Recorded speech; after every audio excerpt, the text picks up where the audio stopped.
Andreas Hadjiloizou was a medical student in Athens, returning home for the summer vacation when Turkey invaded. He was drafted into the National Guard as a medic and captured.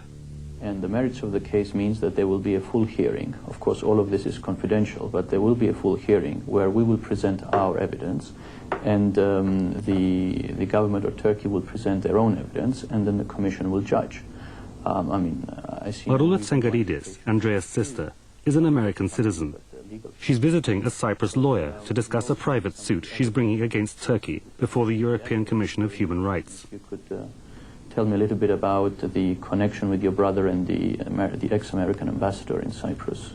Well, it all started when my brother, who lives in Nicosia, got a message from a Turkish friend that they really had my brother a prisoner, and I thought maybe me being an American citizen, I could help more if I saw the American ambassador to Cyprus. The American ambassador promised to help. He had a highly placed Turkish contact whose identity he kept secret from Marula. I went to the Turkish ambassador, with whom we had very good relations, as we did with the Greek ambassador and the Greek embassy. And I put the case to him, said that there was I felt that there was a basis for my inquiry because the sister was an American citizen. I asked if he'd be good enough to look into it. At that point, full stop, for a few months, I don't remember how many. Until in a later conversation, he came back to me and said, and it was precisely as I can remember, we have been able to trace his movements for the approximately first year after the fighting ended. That he'd been able to ascertain that, that the brother had been employed by the Turkish authorities for a few months in a Turkish hospital in Famagusta, and after that at the Turkish hospital in Kyrenia. And he said, at that point, after about a year, the trail grows cold, and I don't know what happened to him. And I said, well, what do you think might happen? He said, well, I suppose, said he, that as in so many other cases, since we had no desire to hold on to these people, quite the contrary, we let them get up to Istanbul and put them on a plane to London, from London knowing that they would filter their way back to Cyprus. Suddenly, on February, I think it was February 8th, I got a call from Mr. Crawford saying that his contact, his friend, his Turkish friend, told him that they were going to release my brother from Istanbul for London on a certain date. And being that he knew that there were a lot of Cypriots in London, to have somebody at the airport waiting for him. And I did that. I called my brother-in-law. He sent his two boys to the airport, but nothing happened. I just think they wanted to get rid of me. They wanted to stop me from making a lot of noise against them. That was their way, I think, of shutting me up, because we never found out anything about my brother.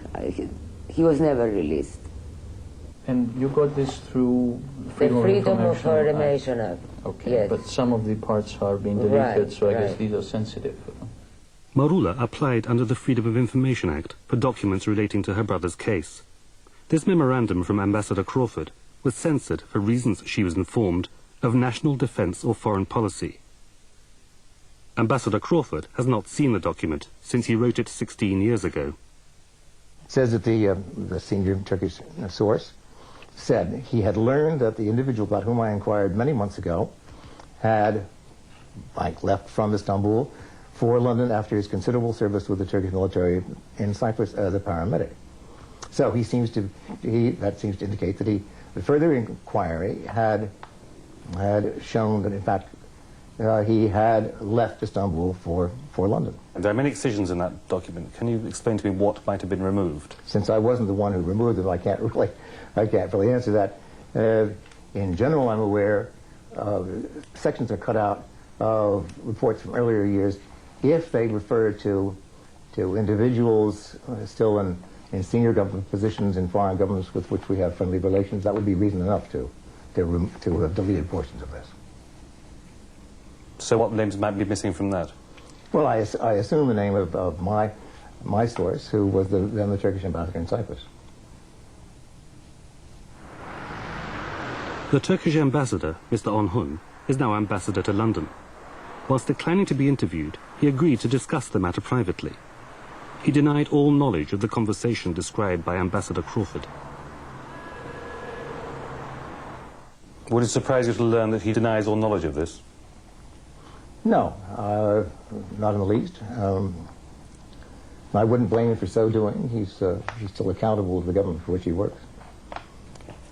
If the Commission asks to go, I think Turkey should accept it. If they do not accept it, that I think would be most embarrassing for them, because one could draw the inference that they have something to hide.